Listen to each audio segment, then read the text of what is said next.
You finally sit down. No homework due tonight, no texts to answer, no obligations pulling at you. The couch is soft, the show is good, and then, like clockwork, something tightens in your chest.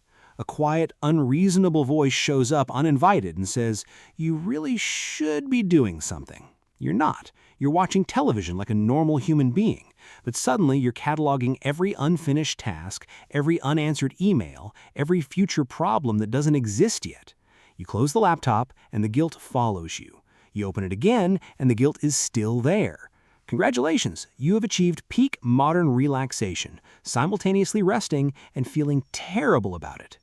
This is not laziness. This is not a character flaw, and you are definitely not the only person lying on their bed at 9 p.m. feeling weirdly guilty about lying on their bed at 9 p.m. Your nervous system is doing something very specific here. Let's actually talk about what that is. Your brain has two broad operating modes. One is task-focused, forward-moving, alert. It thrives on deadlines, problems to solve, things to check off. The other is the default mode, the one that activates during rest, daydreaming, and quiet. Healthy brains move between these two naturally, like breathing in and breathing out. But here's the thing. Some brains, maybe yours, have been trained slowly and without anyone meaning any harm to treat productivity as safety. Not just as a good habit, as safety, as proof that you are okay, as evidence that you are worth something. When your environment growing up tied love or approval or calm to performance, your nervous system started logging that equation quietly in the background. Doing things equals being safe. Stopping equals being at risk.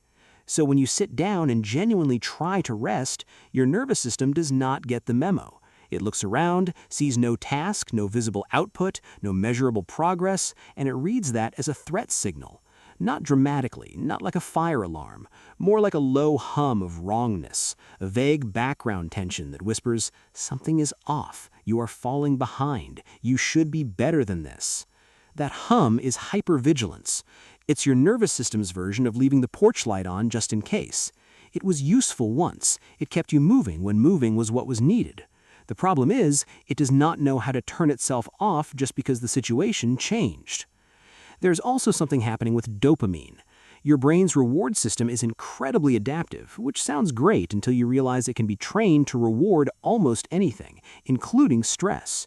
If you grew up in an environment where productivity got you praise, relief, or safety, your brain started releasing small hits of feel-good chemistry in response to being busy. Rest, by contrast, got nothing, no signal, no reward. So over time, rest started to feel hollow, unearned, almost suspicious, like you snuck into a movie you did not pay for and kept waiting for someone to tap you on the shoulder. Add perfectionism into the mix, and you get a particularly interesting flavor of guilt. Perfectionism isn't really about wanting things to be perfect. It's a protection strategy. It says, if I work hard enough, I cannot be criticized. If I am always improving, I cannot be dismissed. Resting breaks that strategy open.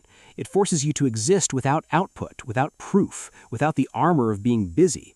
And for a brain that learned to equate worth with work, that feels genuinely dangerous.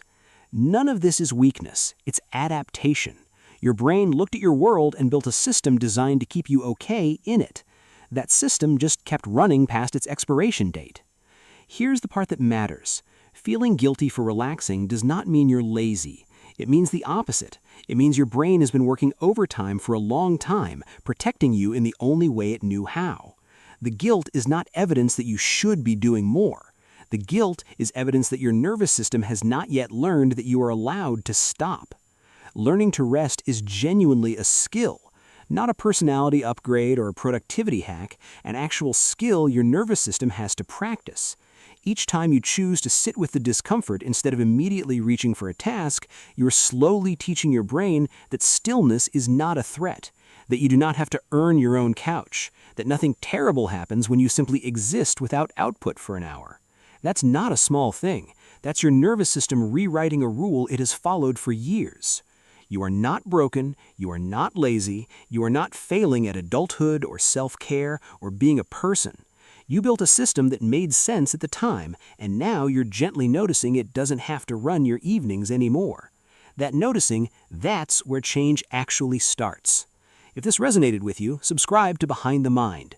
We post new psychology videos every week, and they're all built around one core idea. Your weird behaviors make complete sense when you understand what's underneath them. Hit the bell so you never miss one. And if this episode hit close to home, the next one might too. We're going to look at why some people feel physically anxious the moment things go quiet. No task, no noise, no distraction, and why the brain sometimes treats peace itself like a warning sign. It's stranger and more relatable than it sounds.